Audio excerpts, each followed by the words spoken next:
Selidiki batinku dan hatiku, mataku tertuju padamu. Aku cinta padamu Tuhan. Aku rindu hadirat-Mu Tuhan. Aku ingin selalu dekat padamu, menikmati kehadiran-Mu. Ku nyanyi Hosana bagi Rajaku yang duduk di tahta. Aku muliakan dan ku agungkan, Kau layak disembah. Ku nyanyi Hosana bagi Rajaku yang duduk di tahta. Aku muliakan dan ku agungkan, Kau layak disembah. Ujilah aku Tuhan, cobalah aku Tuhan. Selidiki batinku dan hatiku, mataku tertuju padamu. Aku cinta padamu Tuhan. Aku rindu hadirat-Mu Tuhan. Aku ingin selalu dekat padamu, menikmati kehadiran-Mu. Ku nyanyi Hosana bagi Rajaku yang duduk di tahta. Aku muliakan dan ku agungkan, Kau layak disembah. Ku nyanyi Hosana bagi Rajaku yang duduk di tahta. Aku muliakan dan ku agungkan, Kau layak disembah. Ku nyanyi Hosana bagi Rajaku yang duduk di tahta. Aku muliakan dan ku agungkan, Kau layak disembah. Ku nyanyi Hosana bagi Rajaku yang duduk di tahta. Aku muliakan dan ku agungkan, Kau layak disembah. Kau layak disembah. Kau layak disembah.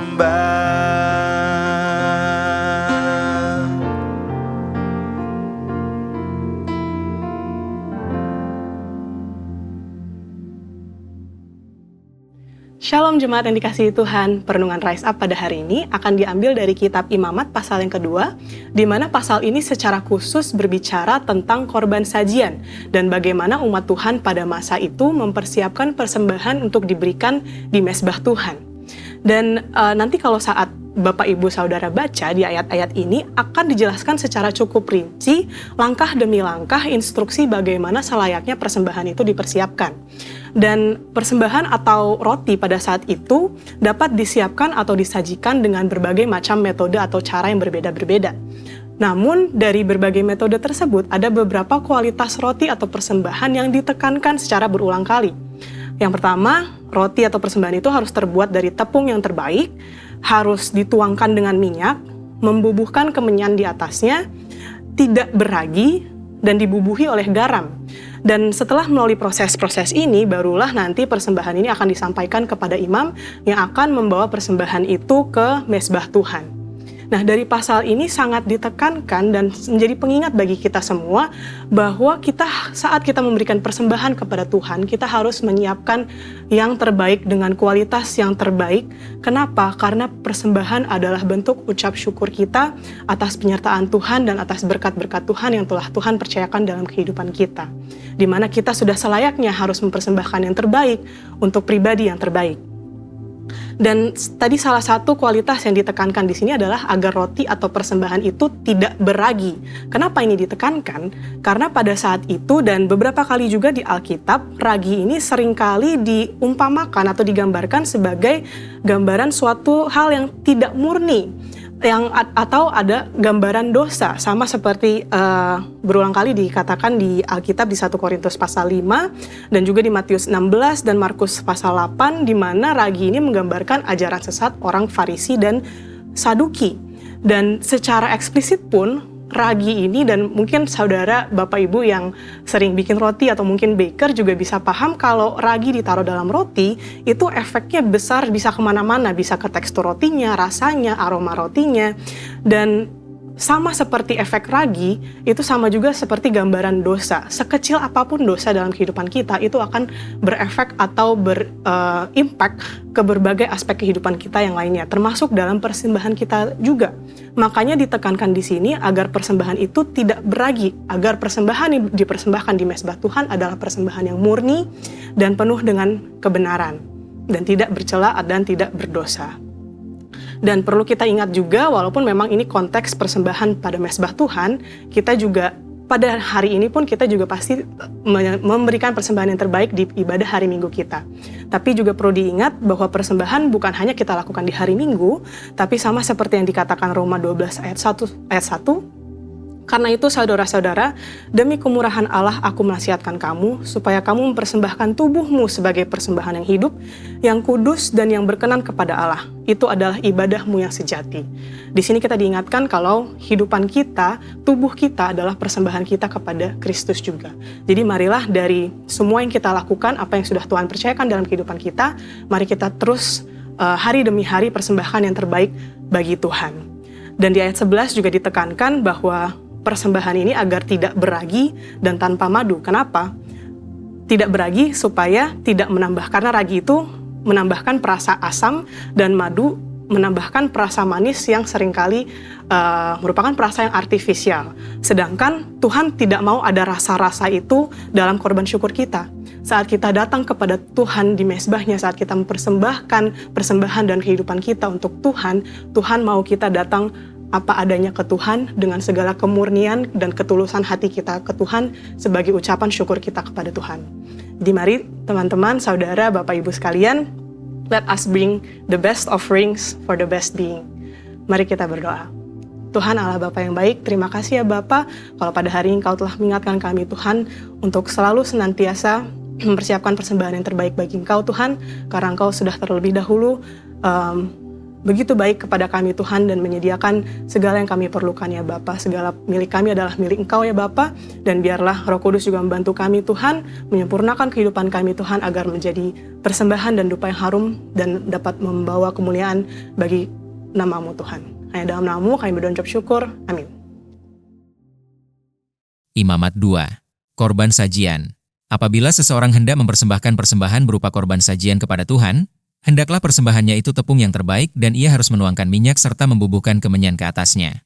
Lalu korban itu harus dibawanya kepada anak-anak Harun, imam-imam itu. Setelah diambil dari korban itu tepung segenggam dengan minyak beserta seluruh kemenyannya, maka imam haruslah membakar semuanya itu di atas mezbah sebagai bagian ingat-ingatan korban itu. sebagai korban api-apian yang baunya menyenangkan bagi Tuhan. Korban sajian selebihnya adalah teruntuk bagi Harun dan anak-anaknya, yakni bagian Maha Kudus dari segala korban api-apian Tuhan. Apabila engkau hendak mempersembahkan persembahan berupa korban sajian dari apa yang dibakar di dalam pembakaran roti, haruslah itu dari tepung yang terbaik, berupa roti bundar yang tidak beragi, yang diolah dengan minyak, atau roti tipis yang tidak beragi, yang diolesi dengan minyak.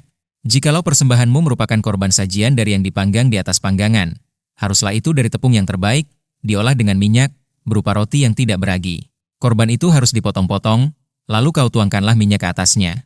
Itulah korban sajian. Jikalau persembahanmu merupakan korban sajian dari yang dimasak di dalam wajan, haruslah itu diolah dari tepung yang terbaik bersama-sama minyak. Maka korban sajian yang diolah menurut salah satu cara itu haruslah kau persembahkan kepada Tuhan, yakni harus disampaikan kepada imam yang membawanya ke mezbah. Kemudian imam harus menghususkan dari korban sajian itu bagian ingat-ingatannya lalu membakarnya di atas mezbah sebagai korban api-apian yang baunya menyenangkan bagi Tuhan. Korban sajian selebihnya adalah bagian Harun dan anak-anaknya, yakni bagian Maha Kudus dari segala korban api-apian Tuhan. Suatu korban sajian yang kamu persembahkan kepada Tuhan janganlah diolah beragi, karena dari ragi atau dari madu tidak boleh kamu membakar sesuatu pun sebagai korban api-apian bagi Tuhan. Tetapi sebagai persembahan dari hasil pertama boleh kamu mempersembahkannya kepada Tuhan. Hanya janganlah dibawa ke atas mezbah menjadi bau yang menyenangkan. Dan tiap-tiap persembahanmu yang berupa korban sajian haruslah kau bubuhi garam. Janganlah kau lalaikan garam perjanjian Allahmu dari korban sajianmu. Beserta segala persembahanmu haruslah kau persembahkan garam. Jikalau engkau hendak mempersembahkan korban sajian dari hulu hasil kepada Tuhan, haruslah engkau mempersembahkan bulir gandum yang dipanggang di atas api, emping gandum baru, sebagai korban sajian dari hulu hasil gandummu. Haruslah kau bubuh minyak dan kau taruh kemenyan ke atasnya. Itulah korban sajian. Haruslah imam membakar sebagai ingat-ingatannya, sebagian dari emping gandumnya dan minyaknya beserta seluruh kemenyannya sebagai korban api-apian bagi Tuhan.